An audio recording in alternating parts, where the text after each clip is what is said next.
So the next side of the engineering R&D lab is very much like that, except we aren't doing catheters here. We're doing more mechanical, electromechanical kind of projects.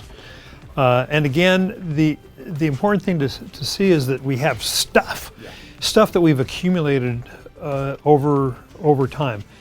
Why is that important? Again, having materials that when an engineer has an idea or a client, you never know when an epiphany is going to come to mind and you want to test it. So again, the critical thing is you got to have tools to work with. Absolutely.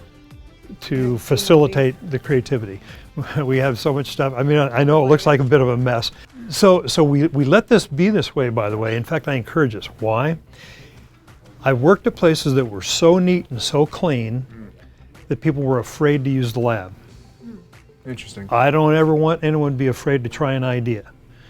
So things can be a bit Loose. of a mess here. So here's an example that we've been working on. It's I won't tell what it is, but you can't tell by looking at it. But so we have components that we've purchased. We have components that we have 3D printed in-house. We have components that have been molded. And so we develop, the software to do a specific function, to drive a motor, which has to perform in a certain way. And so the electromechanical work we also do in-house. Tell me a little bit about your engineers. I mean, in the sense of, okay, yeah, you mentioned you have software capabilities. How many engineers do you have, and what are their specialties in the range of stuff that they have? I think we're at 27 engineers now.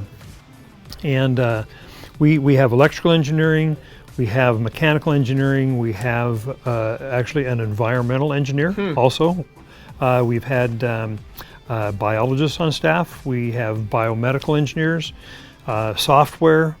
We like to have a broad spectrum of talent. So one thing I'm trying to impress upon them, since you've been here a lot, in fact, this project's been going on for a year or so.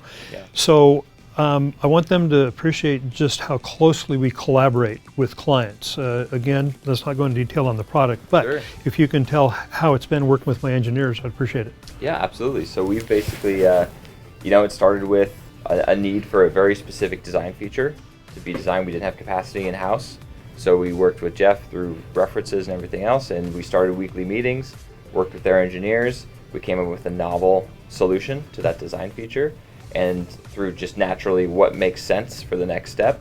Well, since he's designing and building that feature, let's design and build the assembly. Let's package it here. Let's manufacture it here, and it just grows into the full product. So you guys had a full separate company, Correct. didn't have the capabilities in-house. Correct.